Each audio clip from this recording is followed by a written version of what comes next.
Okay, now that kind of in this section, we've learned what a derivative is, what it means to be differentiable.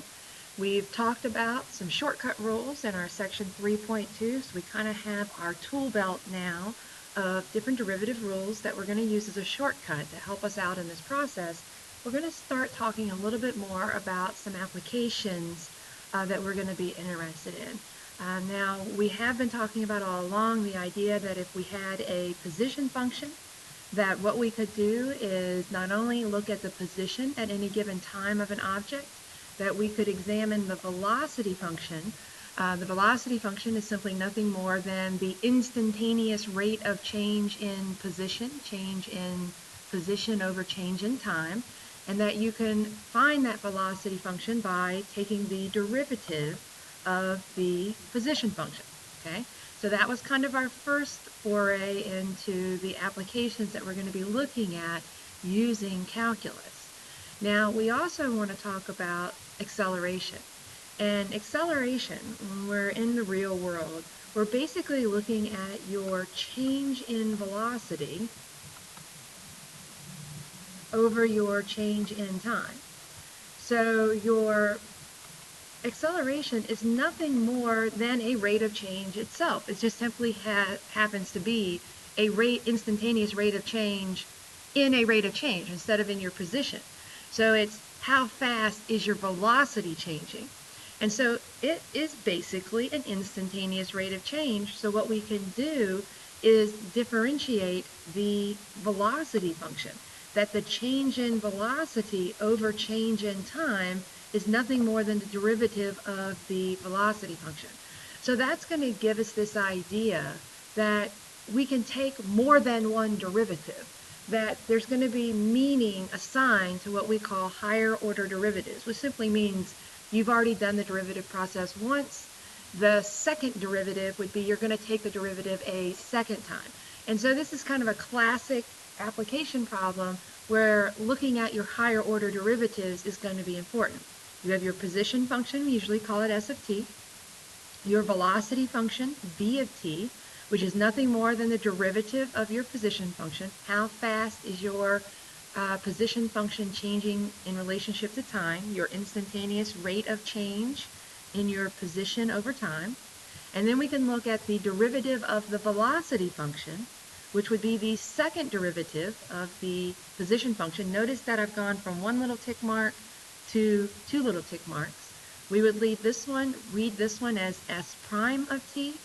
This would be s double prime of t. This would be the second derivative of the position function, which means we've taken the derivative twice. And the rate of change in velocity over time is nothing more than your acceleration. And so that's going to give us information about, even though we look at how the function's position is changing, we can look at their speed at any given point, and then we can take a look at their acceleration at that point.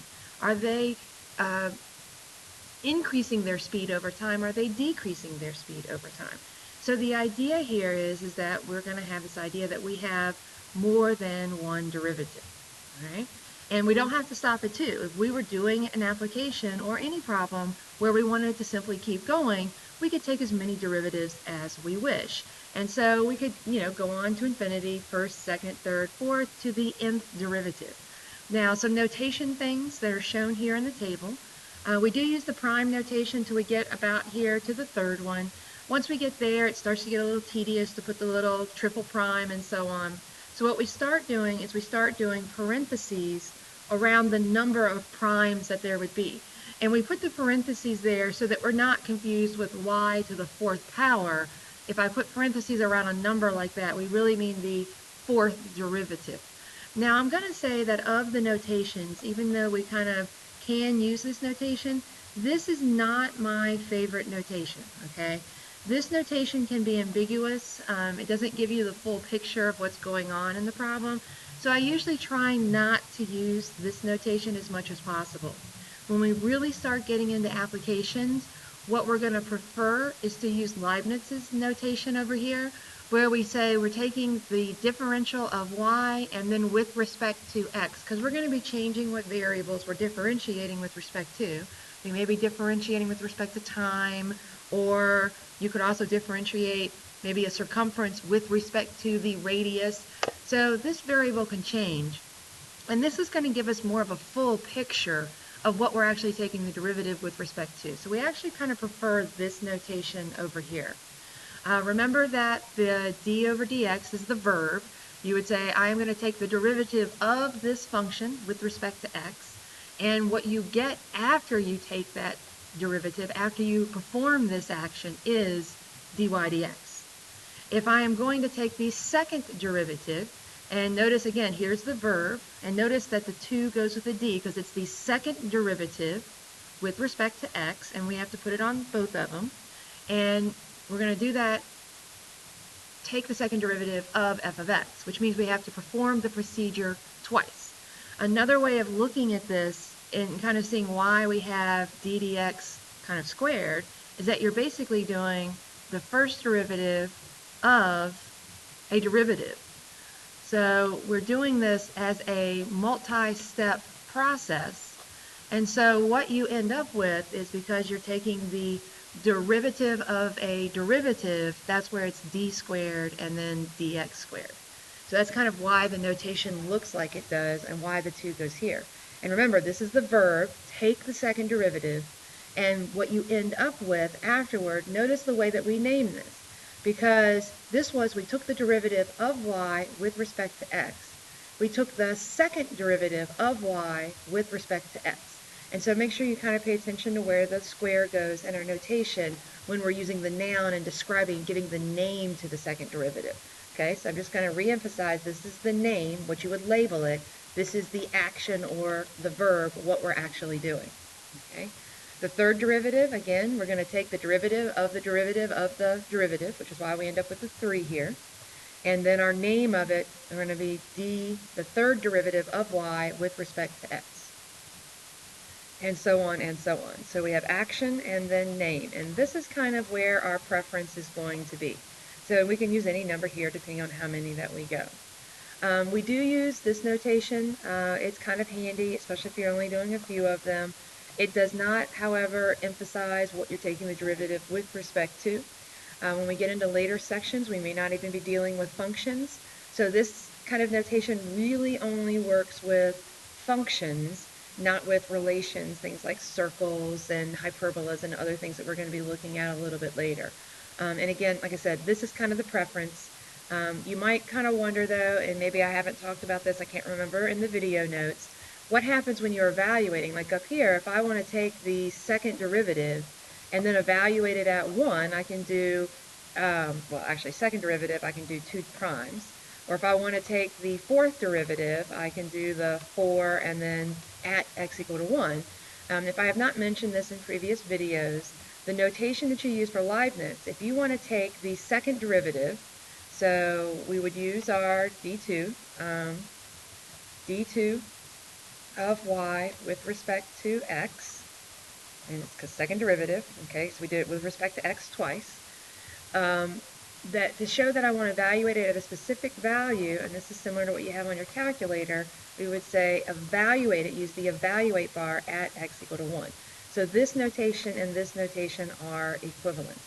Now, and we'll talk about this a little bit later when we start having implicit relations like circles where x's and y's are mixed together.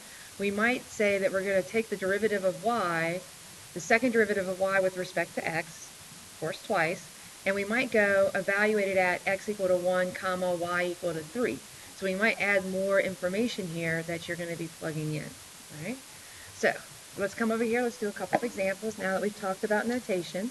So we want to look at, find the first 5 derivatives. All right? So, and we're going to use notation. I'm going to use Leibniz because we like that. The first derivative of y with respect to x. Simply run through your power rule. 3x squared minus 10x plus 6. And notice, because this is a polynomial, the constant term dropped out. Derivative of constant is 0. Then we're going to do the second derivative of y, and we're doing that with respect to x twice. So take the derivative again. 6x minus 10. Notice again, we lost this constant on the end. If I go to the third derivative, I'll take the third derivative of y with respect to x 3 times. I've already done it once, twice, now it's my third time. I get 6. And then we get to the fourth derivative with respect to x 4 times. And when I do that, I get 0. And then I go to the fifth derivative of y with respect to x 5 times, and we end up with, oh, now it's 0. Now it's going to be 0 for the rest of the way. And that is pretty much true of polynomials. You can kind of start to see there are going to be some patterns when we're looking at these. In terms of applications, you're probably not going to go out 4 or 5 derivatives on this. Maybe we're only going to look at the first, the second, or the third derivative. But you can keep going in the process, and you'll see some patterns as we do these. I don't have this example in the set of notes. I think we'll probably see it a little bit later on. But sometimes you don't always end up like ending up to 0. What if I was going to do, say, I want to take the third derivative of y equals sine of x? Okay, so your first derivative, dy dx, derivative of sine is cosine. Your second derivative of y with respect to x twice is going to be, derivative of cosine is negative sine of x. And then you do the third derivative with respect to x 3 times, and that's going to give you the derivative of sine is cosine. Bring your constant along. So now we're at this. And let's go ahead and do the fourth one just to kind of show what's going to happen here. The fourth derivative of this with respect to x 4 times. Derivative of cosine is negative sine, so I have the negative, bring it along. Then I have negative sine, which is sine of x. And all of a sudden, I'm back to where I started from. And then the fifth derivative would be cosine, the sixth would be negative sine, and so on. So I get in this kind of loop in this one. So it doesn't always go to 0. It just kind of depends on the pattern that you have. All right. Now, so let's do an example, because the whole kind of point of doing higher order derivatives is to really start looking at these position, velocity, and acceleration, and how can we use this information to help us examine a problem. So we have a position function, okay, for an object. We're going to give you the position given as this negative 0.8 t squared plus 2, and this is my height in meters, and the time is in seconds. So I'm going to underline that because units are always going to be important when we're working with calculus applications. Like I said, on your free response questions, you pretty much always get at least a point for a unit that you're going to be writing down. And then the question that we want to have is how many times stronger is the acceleration due to gravity on Earth than it is on the moon? So the first thing that we want to do is we want to kind of come up with our acceleration due to gravity on the Earth and the acceleration due to gravity on the moon. Now, if you've taken any physics classes, your Algebra 2 classes, and so on, we already know the acceleration due to gravity on the Earth. There's your acceleration constant that you've learned in your Algebra 2 classes and hopefully in your physics classes that you've all had prior to this. And that acceleration, or you might currently be in it right now, but your acceleration constant in the units of would be meters per second squared. Your acceleration constant is going to be that negative 9.8 meters per second squared. So this is the Earth's acceleration constant. Okay? And so that's pretty much a given, kind of a known. It's an approximation. It's not really exactly negative 9.8, but that's a close enough estimation for most problems that we're working on. So what's left to do here in this problem is to find the moon's acceleration due to gravity. All right, so we have a position function on the moon. So we have s of t equals negative 0.8 t squared plus 2. We are interested in the acceleration due to gravity, and so the acceleration function, as you recall from our previous discussion, is simply going to be the derivative of the velocity function, also known as the second derivative of your position function. So this is kind of our key main point or idea that we're using in this higher order derivatives, that I need to find the second derivative of this to have a discussion about my acceleration. So v of t, go ahead and find that, is the first derivative of s of t. So I would multiply, so I end up with negative 1.6 t here. So that's my velocity function for the moon. Let's label this as moon, so that way we know we're talking about it. And then my acceleration function is the second derivative of the velocity, which means I take the derivative here and I get negative 1.6. And it is a constant, just like it would have been on the Earth. So this tells us that the acceleration, since it's a constant, the acceleration due to gravity on the moon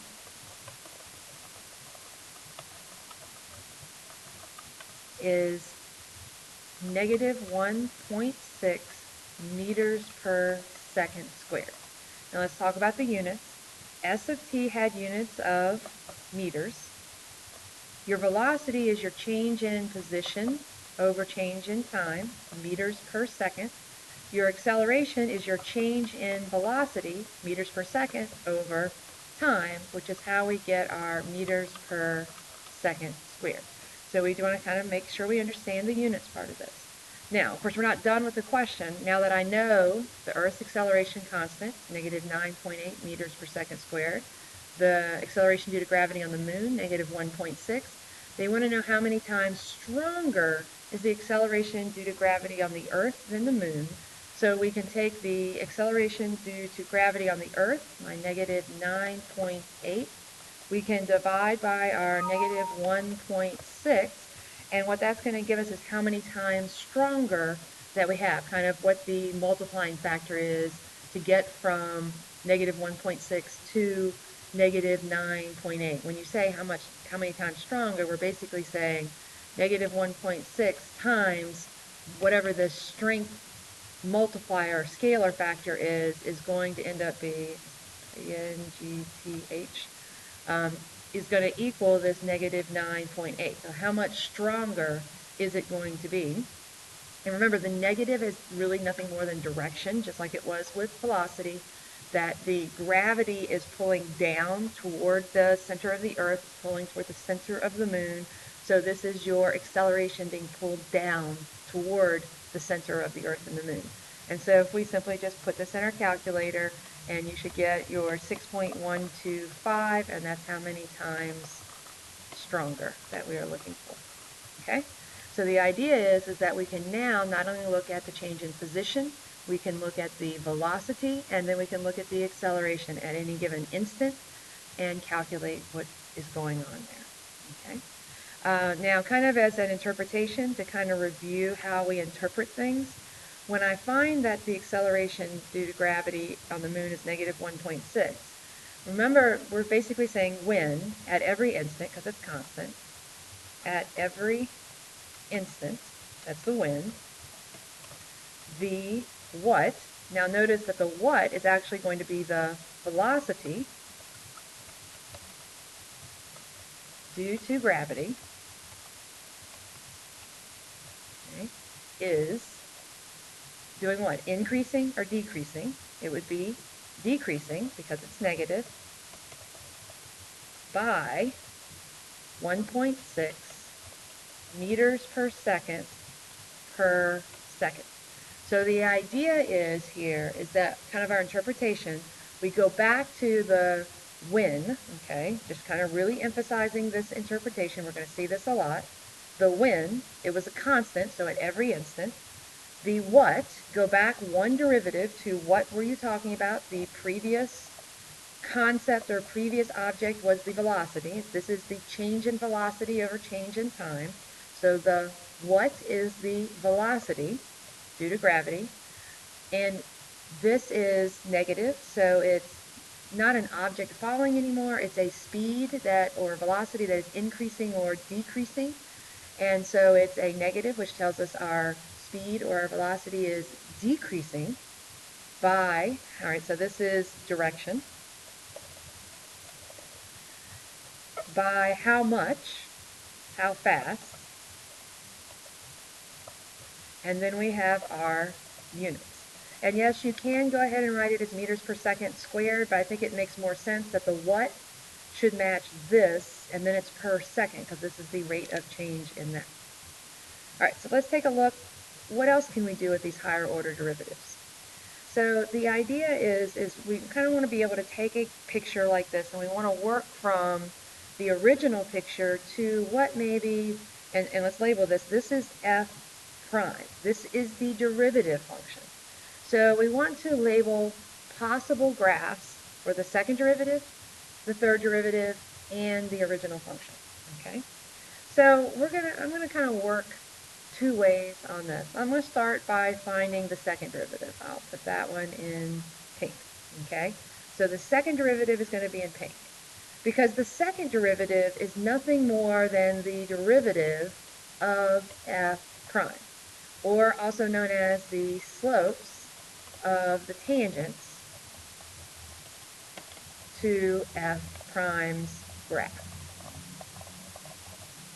Okay? So the idea here is we can kind of do the same idea. We can take a look at our function. Let me zoom out just a little bit as we are looking at this. So if I'm coming along and I'm looking at the slopes of this, which would be the second derivative, right here I have a slope of 0. It kind of comes in. The slope here is positive, so m is going to be greater than 0 for all the tangent lines over on this side. Here my slope looks like it's going to be 0. And then over on this side, my slopes look like they're going to be positive as well. So m greater than 0. So when you're looking at this idea of your slopes, you definitely know that you have positive values. They get increasingly smaller and smaller, less steep, approaches 0, and then increases again. And you see that you also have a little symmetry going on over here. So I would say if I had to reckon a guess that the derivative of this, it's going to have a 0 value at -2, because the slope is 0, -2, 0. The values over here are going to be positive. Values over here are going to be positive as well. And so it pretty much has to be a derivative that's going to be positive, and then kind of come in, hit 0, and then come back up. Okay?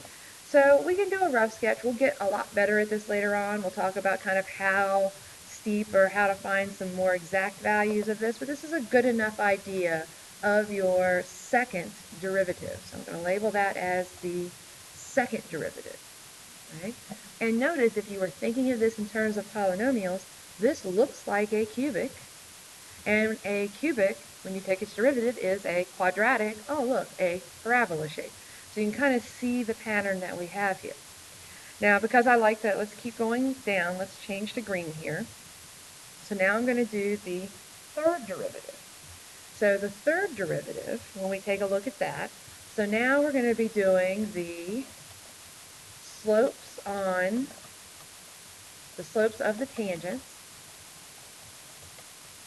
on f double prime.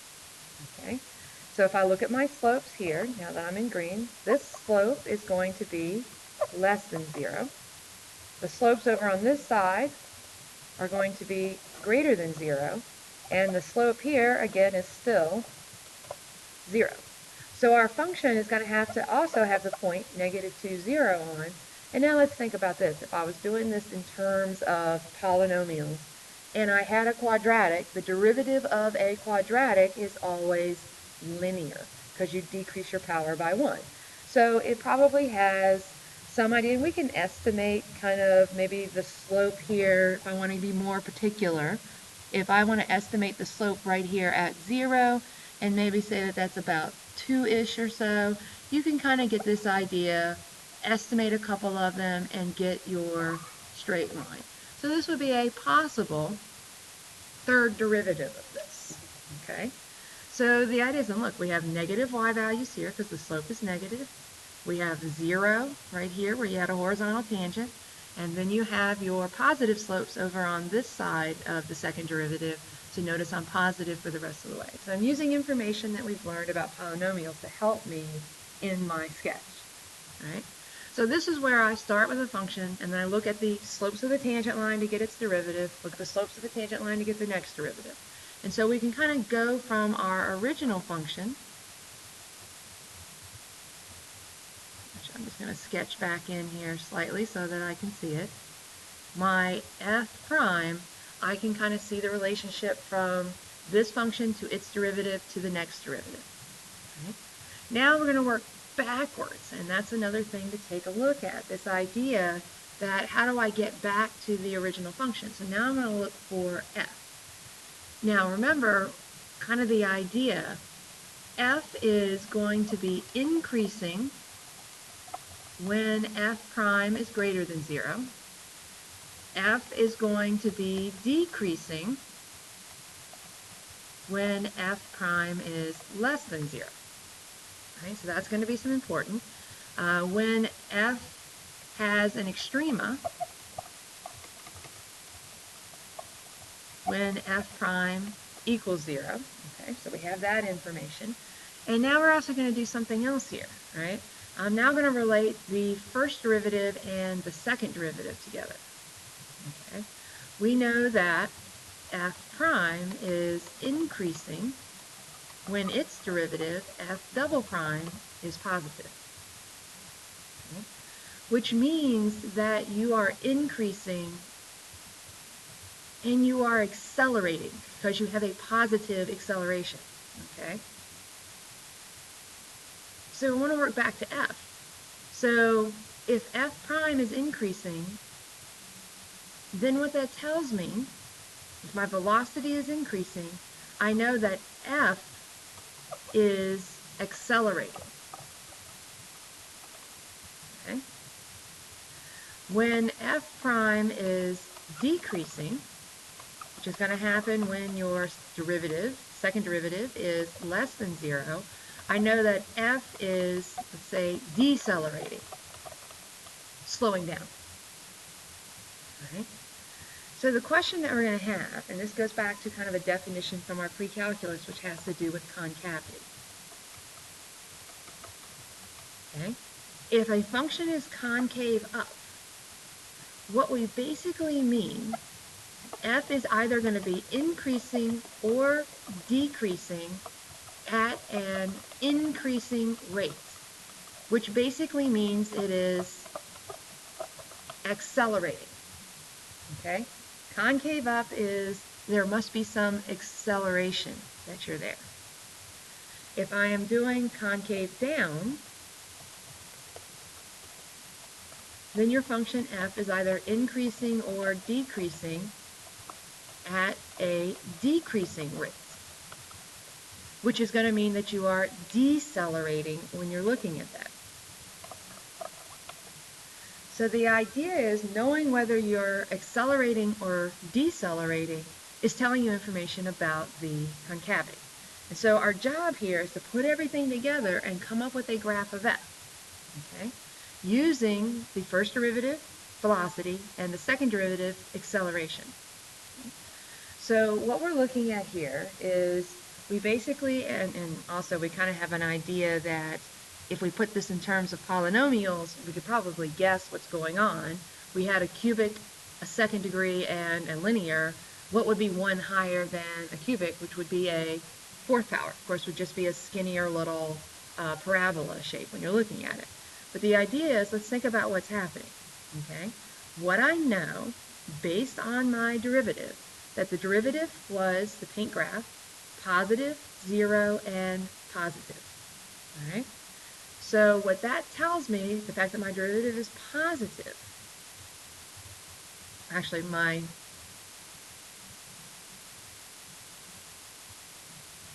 which one? Oh, sorry, it would help if I pick the black graph. The black graph is the derivative, so that's what I'm looking at. So the derivative, f prime, is negative, 0, positive. So what that tells me is that we'll do a little chart down here so we can keep track of it, at negative 2, f prime is negative, 0, and then positive. And so what that tells me about the original function, that the original function was decreasing and then increasing, and so this must be a relative min. Okay? Notice I don't really know anything about concavity yet. The first derivative gives us information about whether the original function is increasing or decreasing. Then the next portion of this, trying to work backwards, is I'd like to know some information about concavity. Now concavity, we're going to look at the second derivative. Now, in this problem, on the second derivative is the pink graph. The second derivative, the pink graph, is 0 at -2, positive, and then positive on either side. So what that tells me, okay, kind of putting this all together, is that f prime is increasing and then increasing. And if I had to wager what's going on here, if I increase, level out, and increase, that's going to be a point of inflection, okay, on f prime, okay, which makes sense. We kind of had a cubic. And then if I say, well, what's going on f, that if this is positive, then the velocity is increasing, so the function f is an increasing rate, so it must be accelerating, okay, which would mean concave up, accelerating. Over here, it's increasing. It would also be concave up, so it's accelerating in both of these locations, so it's concave up. And so what I basically can do then is get this idea of what's happening.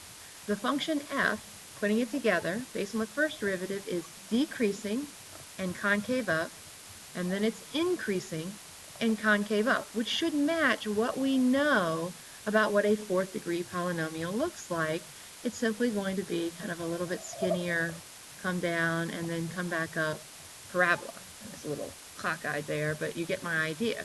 So the idea is that the information, the higher order derivatives, the fact that we have a position in time, a velocity at a given time, and then we have whether or not we're accelerating or decelerating at a given time, can give us lots of information about the original function.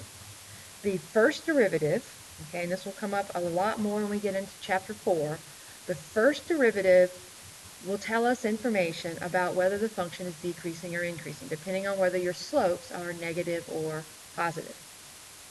Your second derivative gives you information about the first derivative, which also gives you information about acceleration and deceleration and concavity. And so that's kind of the idea that we're going to be working on, sketching graphs by either being given the derivative and going backwards or being given a function and moving to its derivative both ways. And you have to really understand all the different parts and how they're related to each other. Okay?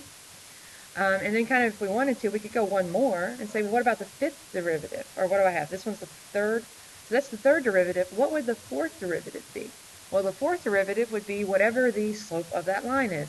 The derivative of a line is a constant. So maybe it's going to come across at approximately here. So that's the fourth derivative.